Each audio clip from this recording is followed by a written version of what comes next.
নমস্কাৰ কমৰকছদং কোলম্বাই লগতে কাৰ্ডম কি খবৰ মোৰ খবৰ ভালেই আপোনালোকৰ খবৰ নিশ্চয় জনাব নাপাহৰিব তো প্ৰথমতে গুড ইভিনিং বৰ্তমান টাইম হৈছে প্ৰায় 7:06 আৰু এখন মই অফিচিয়েল নটিফিকেশ্যন পাইছোঁ অফিচিয়েল নটিফিকেশ্যন হৈছে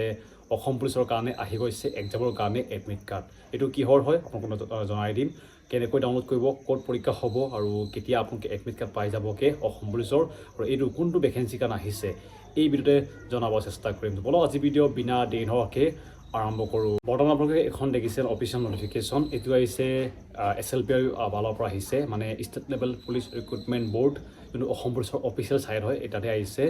তো ইয়াত লিখা অনুসৰি প্ৰায় 144 যোনটো সাব ইনস্পেক্টৰ UB ভেকেঞ্চি আছিলে লগতে প্ৰায় কমাণ্ডো ভেকেঞ্চি আছিলে 51টা আৰু 7টা ভেকেঞ্চি আছিলে প্ৰায় যোনটো কমিউনিকেশ্যন APRৰ কাৰণে লগতে বেলেগ ভেকেঞ্চি আছিল আপোনালোকে হয়তো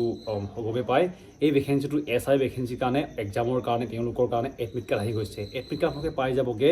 23 তাৰিখৰ পৰা আপোনালোকে 23 তাৰিখৰ দিনৰ 11 বজাৰ পৰা আপোনালোকে এডমিট কাৰ্ড ডাউনলোড কৰিব পাৰিব লগতে আপোনালোকৰ পৰীক্ষা হ'ব 5 জানুৱাৰী তাৰিখে মই আজিৰ পৰা প্ৰায় দুদিন আগতে এটা ভিডিঅ' দিছিলোঁ য'ত মই কৈছিলোঁ যেন অসম পুলিচৰ পৰীক্ষাটো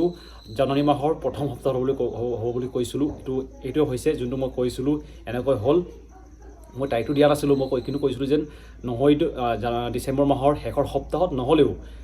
কিবাটো জানুৱাৰী মাহৰ প্ৰথম সপ্তাহত হ'ব পাৰে বুলি কৈছিলোঁ এইটো এনেকুৱা হৈছে আৰু বহুতে এইটো কাৰণে মোক এতিয়া থেংক ইউ কৈছেগৈ এইটো একো নাই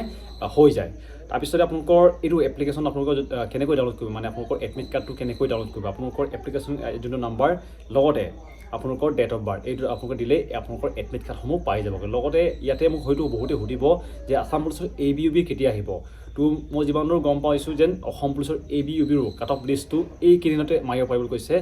ডিচেম্বৰ মাহৰ শেষৰ সপ্তাহত হয়তো আপোনালোকৰ আহি যাবগৈ বৰ্তমানটো 20 তাৰিখ আজিতো 19 তাৰিখ হয় আৰু এটা 10 দিন আছে হয়তো এইকেইদিনে আহি যাব পাৰে কাট অফ লিষ্টটো লগতে এডমিট কাৰ্ডটো হয়তো অলপ দেৰি হ'ব যিহেতু পৰীক্ষাটো ফেব্ৰুৱাৰী বুলি কৈছে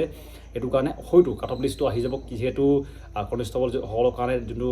স্কিল আছে এইবিলাক আপোনালোকে জানেই আৰু বৰ্তমান এডমিট কাৰ্ড ডাউনলোড কৰিবৰ কাৰণে আপোনালোকে মাৰিব SLPRB মানে হৈছে state level police recruitment board তো গুড নিউজ যেন অসম পুলিচৰ SI সকলৰ কাৰণে এডমিট কাৰ্ড আহি গৈছে আৰু যিমানখিনি কেন্দ্ৰ আছে সকলো থাকিল